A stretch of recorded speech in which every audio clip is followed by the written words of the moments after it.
Item ಯಾವುದೇ ಇರಲಿ try ಮಾಡಿ ಆಚಿ ಚಿಕನ್ ಮಸಾಲಾ. ಸ್ಯಾಂಕಿ ಕೆರೆಗೆ ಹಾರಿ ಯುವತಿ ಆತ್ಮಹತ್ಯೆ ಮಾಡ್ಕೊಂಡಿದ್ದಾಳೆ. ತೇಜು ಅಂತ 20 ವರ್ಷದ ಯುವತಿ ಆತ್ಮಹತ್ಯೆ ಮಾಡ್ಕೊಂಡಿರೋದು. ಮೆಟ್ರೋದಲ್ಲಿ ಕೆಲಸ ಮಾಡ್ತಿರುವಂತ ತೇಜು ತಾಯಿ, ತಂದೆ ಮತ್ತು ತಾಯಿಗೆ ವಿಚ್ಛೇದನವಾಗಿತ್ತು. ನಿನ್ನೆ ಸಾಯೋದಾಗಿ ಬಾಯ್ ಫ್ರೆಂಡ್ಗೆ ಮೆಸೇಜ್ ಮಾಡಿದ್ಲಂತೆ ತೇಜು.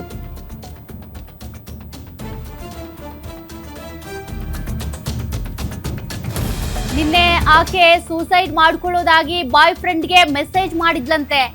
ಅದೇ ಮೆಸೇಜ್ ಅನ್ನ ತೇಜು ತಾಯಿಗೆ ಪ್ರಿಯಕರ ಕಳಿಸಿದ್ದ. ಈ ಪ್ರೀತಿ ವಿಚಾರಕ್ಕೆ ಆತ್ಮಹತ್ಯೆ ಮಾಡಿಕೊಂಡಿರುವ ಶಂಕೆ ಇದೆ. ರಾತ್ರಿ ಒಬ್ಳೇ ಬಂದು ಕೆರೆಗೆ ಹಾರಿ ತೇಜು ಆತ್ಮಹತ್ಯೆ ಮಾಡಿಕೊಂಡಿದ್ದಾಳೆ ಅನ್ನುವಂತ ಶಂಕೆ. ಸ್ಥಳಕ್ಕೆ ಸದಾಶಿವನಗರ ಪೊಲೀಸರು ಭೇಟಿ ನೀಡಿ ಪರಿಶೀಲನೆ ನಡೆಸಿದ್ದಾರೆ. ಆತ್ಮಹತ್ಯೆಗೆ ನಿಖರ ಕಾರಣ ಇನ್ನೂ ಕೂಡ ತಿಳಿದು ಬಂದಿಲ್ಲ. ಪ್ರೀತಿ ವಿಚಾರಕ್ಕೆ ಸೂಸೈಡ್ ಮಾಡ್ಕೊಂಡಿರಬಹುದು ಅನ್ನುವಂತ ಪ್ರಾಥಮಿಕ ಶಂಕೆ ಇದೆ.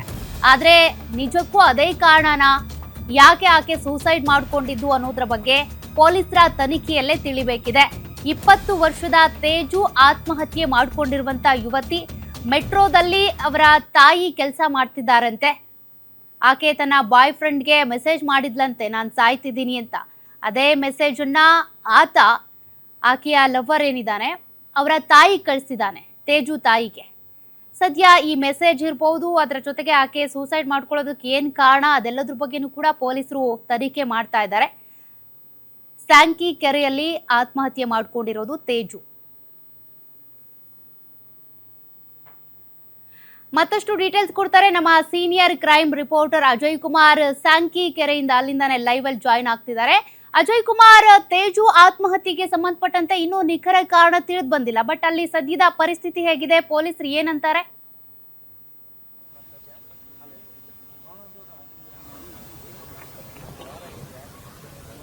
ಖಂಡಿತವಾಗ್ಲೂ ಸೌಖ್ಯ. ಏನೋ ನಿನ್ನೆ ಸಂಜೆ 4 ಗಂಟೆಗೆ ತೇಜು ಅಂತ ಹೇಳಿ ಓರ್ವ ವಿದ್ಯಾರ್ಥಿನಿ ಅಂತಾನು ಕೂಡ ಗೊತ್ತಾಗ್ತಿರುವಂತದ್ದು. 20 ವರ್ಷ ಈಕೆಗೆ ಚಿಕ್ಕಬಾಣವರ ಬಳಿ ನಿವಾಸಿ ಅಂತಾನು ಕೂಡ ಗೊತ್ತಾಗಿರುವಂತದ್ದು. ನಿನ್ನೆ ಕೂಡ ಏಕಾಏಕಿ ಮನೆಯಿಂದ ಬಂದಿದ್ದಾಳೆ. ಬಂದು ಆನಂತರ 4 ಗಂಟೆಗೆ ಏನು ಈ ಒಂದು ಸ್ಯಾಂಕಿ ಕೆರೆ ಏನಿದೆ ಅಲ್ಲಿಗೆ ಎಂಟ್ರಿ ಆಗಿದ್ದಾಳೆ. ಈಗಾಗಲೇ ಎಂಟ್ರಿ ಕೂಡ ಆಗಿರುವಂತಹ ಸಿಸಿಟಿವಿ ಫುಟೇಜಸ್ ಕೂಡ ಈಗಾಗಲೇ ಪೊಲೀಸರ ಬಳಿ ಲಭ್ಯವಾಗಿರುವಂತದ್ದು. ಈಗ ನಾನು ಕೂಡ ಆ ಒಂದು ಸ್ಥಳದಲ್ಲಿ ಕೂಡ ಇರುವಂತದ್ದು. ಈಗಾಗಲೇ ತೇಜು ಬಂದಂತ ಸಂದರ್ಭದಲ್ಲಿ ಆಕೆ ಒಬ್ಳೇ ಇದ್ಲು ಅಂತಾನು ಕೂಡ ಗೊತ್ತಾಗಿರುವಂತದ್ದು. ಒಬ್ಳೇ ಇರ್ತಾಳೆ. ಆನಂತರ ರಾತ್ರಿ ವೇಳೆಗೆ ಆಕೆ ಆತ್ಮಹತ್ಯೆ ಮಾಡಿಕೊಂಡಿರುವಂತಹ ಏನು ಶಂಕೆಯನ್ನು ಕೂಡ ಈಗಾಗಲೇ ಪೊಲೀಸರು ವ್ಯಕ್ತಪಡಿಸ್ತಾ ಇರುವಂತದ್ದು. ಈಗಾಗಲೇ ಅವರ ಸಂಬಂಧಿಕರಿಗೂ ಕೂಡ ವಿಚಾರವನ್ನು ಕೂಡ ತಿಳಿಸಿದ್ದಾರೆ. ಅವರು ಕೂಡ ಈಗ ಸ್ಥಳಕ್ಕೆ ಬಂದು ಇಲ್ಲೂ ಕೂಡ ಕೆಲವೊಂದು ಮಾಹಿತಿಗಳನ್ನು ಕೂಡ ಪೊಲೀಸರಿಗೆ ಹೇಳ್ತಾ ಇರುವಂತದ್ದು. ಇನ್ನು ಇವರ ಕುಟುಂಬದ ಹಿನ್ನೆಲೆ ನೋಡ್ತಾ ಹೋಗಿದರೆ ಅವರ ತಾಯಿ ಕೂಡ ಒಂದು ಮೆಟ್ರೋ ಏನಿದೆ ಮೆಟ್ರೋದಲ್ಲಿ ಕೆಲಸ ಕೂಡ ಮಾಡ್ತಾ ಇದ್ರು ಅಂತ ಗೊತ್ತಾಗಿರುವಂತದ್ದು. ಮತ್ತೆ ತಂದೆ ತಾಯಿ ಇಬ್ರು ಕೂಡ ಡಿವೋರ್ಸ್ ಆಗಿರುತ್ತೆ. ಹೀಗಾಗಿ ಆಕೆ ಕೂಡ ಓರ್ವ ಬಾಯ್ ಫ್ರೆಂಡ್ ಕೂಡ ಇರ್ತಾನೆ. ಆತನಿಗೂ ಕೂಡ ಈಕೆ ರಾತ್ರಿ ಒಂದು ಮೆಸೇಜ್ ಅನ್ನು ಕೂಡ ಕಳಿಸ್ತಾಳೆ. ನಾನು ಏನು ಸೂಸೈಡ್ ಮಾಡ್ಕೊಂತೀನಿ ಅನ್ನೋ ಒಂದು ಮೆಸೇಜ್ ಕೂಡ ಕಳಿಸ್ತಾಳೆ. ಆತ ಕೂಡ ತಕ್ಷಣ ಗಾಬರಿಯಾಗಿ ಆಕೆ ಮಾಡಿದಂತ ಮೆಸೇಜ್ ನ ಸ್ಕ್ರೀನ್ ಶಾಟ್ ಏನಿದೆ ಅದನ್ನು ಕೂಡ ತೇಜು ಅವರ ತಾಯಿಗೂ ಕೂಡ ಈಗಾಗಲೇ ಕಳಿಸ್ಕೊಟ್ಟಿರ್ತಾನೆ. ಆಗ ಅವರ ತಾಯಿ ಕೂಡ ಹುಡುಕಾಟವನ್ನ ಮಾಡ್ತಾರೆ. ಮತ್ತೆ ಅಲ್ಲಿರುವಂತ ಲೋಕಲ್ ಪೊಲೀಸ್ ಸ್ಟೇಷನ್ಗೂ ಕೂಡ ಹೋಗಿ ಕಂಪ್ಲೇಂಟ್ ಅನ್ನು ಕೊಡ್ತಾರೆ, ಮಿಸ್ಸಿಂಗ್ ಕಂಪ್ಲೇಂಟ್ ಅನ್ನ. ಆಗಿಂದಾನು ಕೂಡ ಪೊಲೀಸ್ ಹುಡುಕಾಟ ಮಾಡೋದಕ್ಕೂ ಕೂಡ ಶುರು ಮಾಡಿರ್ತಾರೆ. ಆದ್ರೆ ಎಲ್ಲಿದ್ದಾಳೆ ಅನ್ನೋದ್ರ ಬಗ್ಗೆ ಕೂಡ ಪೊಲೀಸರಿಗೆ ಗೊತ್ತಾಗಿರೋದಿಲ್ಲ. ಯಾವಾಗ ಬೆಳಗ್ಗಿನ ಜಾವ ಸ್ಯಾಂಕಿ ಟ್ಯಾಂಕಿಯಲ್ಲಿ ಜನ ಎಲ್ಲ ವಾಕಿಂಗ್ ಮತ್ತೆ ಜಾಗಿಂಗ್ ಬರ್ತಾರೋ ಆ ಸಂದರ್ಭದಲ್ಲಿ ಇಲ್ಲಿರುವಂತಹ ಸೆಕ್ಯೂರಿಟಿ ಗಾರ್ಡ್ ಏನೋ ಒಂದು ಬಟ್ಟೆ ತೇಲ್ತಾ ಇದೆಯಲ್ಲ ಅಂತ ಹೇಳಿ ಕಪ್ಪು ಬಟ್ಟೆ ಕೂಡ ಧರಿಸಿರುವಂತದ್ದು, ಕಪ್ಪು ಹ್ಯಾಟ್ ಕೂಡ ಹಾಕಿರುವಂತದ್ದು.